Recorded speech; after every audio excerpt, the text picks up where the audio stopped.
just like in Word, we're going to take Excel one step at a time and do Lab 1, and then you're going to reload Lab 1 and work on it for Lab 2 until at the point when you get completely done with the Excel labs, we are going to have this spreadsheet. And I'm going to show you how to do this one step at a time. And this is an order form to where all your formulas are there, everything could be calculated. So I just want to show you what we were working towards. So I'm in modules for week 4.2. If you open the directions for this module,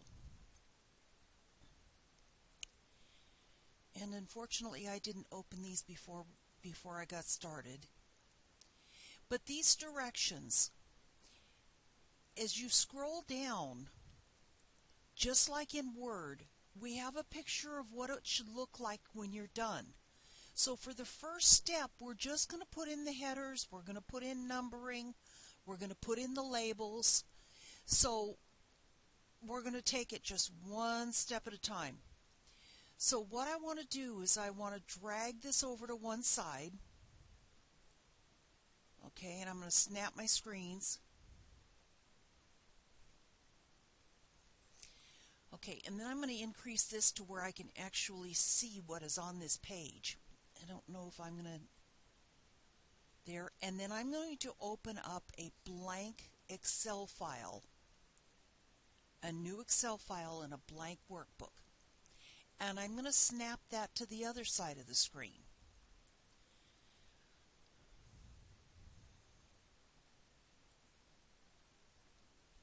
Here's my instructions. Okay, now I'm ready to go. So we're going to start this lab.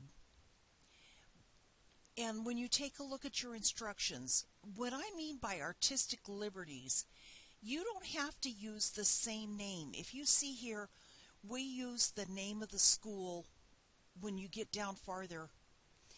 And you can use a different name of the school. You can also use a different product. We're using the sale of nuts, so you can use something else. So you can do whatever you want to there. So we've started with a blank spreadsheet, and then when you read on, you can see what we're going to do from here on. But the first thing that we're going to do is we are going to change the margins. And on this, just like in Word, you're going to go to Page Layout to change the margins. Go to Margins, and we're going to change them. Go down to Custom Margins because we want to do a custom margin. The top is 0.75. The header is 0.3. The left is 0.25. And I'm going to have to type that in. The right is 0.25. The bottom is 0.75 and the footer is 0.3. So I'm going to click OK now that I have my margins. And it says type the labels and two values. Where you're going to have to go down to the sample here. And you're going to have to see what cells they go into. So in cell, it looks like C4, we're going to put candied.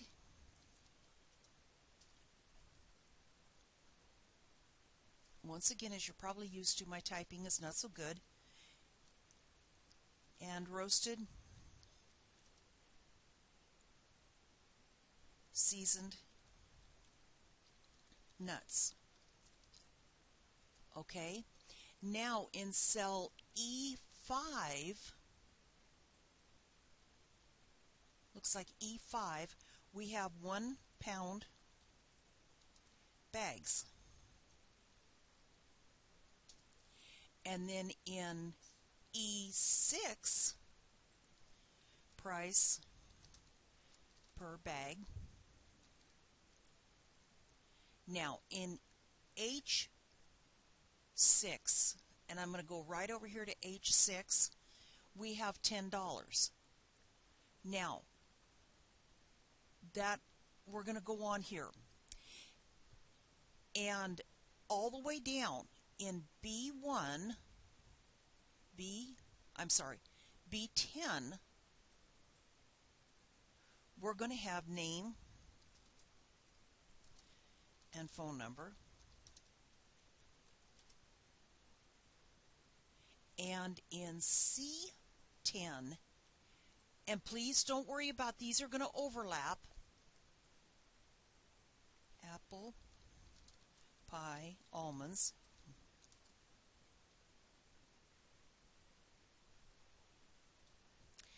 Now I went ahead and put all of these labels in here. And as you see, they all overlap. Leave that alone. Don't worry about it, because in a little bit I'm going to show you how to angle these to where they're not going to overlap. So that, and the two values. The two values are the $10 here. Right here it says the labels and two values. So the values are the $10 per bag and the tax of 0.085. So when you look in your sample, those are the two values that we want to deal with right now. When you scroll over, this is hidden, but I'll show you how to do that. Okay, the next thing is to change the font size. When you look at the font size, hint, the largest font is 16 points, but most of the fonts are 10 point. And so the actual font size is not important. But what we do want,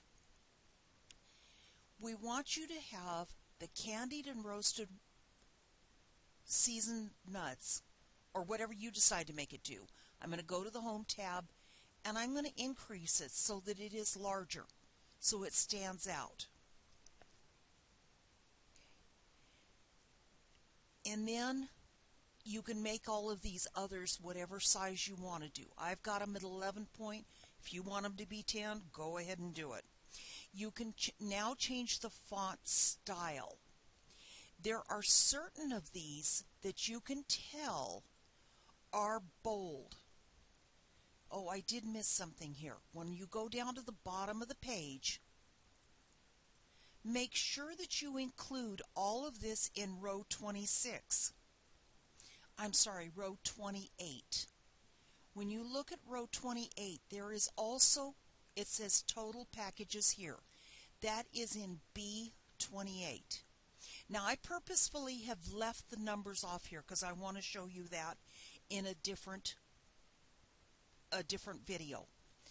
But so you can see here that some of those are bold, like this name and phone number. And all the way across, all of these titles are going to be bold. So highlight all of that range of cells, click your B for bold. Now, does it look like any of the rest of this is bold? I don't think so. So that, you can go through here, and if you see anything else, the 1 pound bags looks like it's italic. So we've got the 1 pound bags there. I purposefully have not shown you the header and footer yet. That's different. Okay, so I'm going to stop here because this will give you a good start, and we'll move on.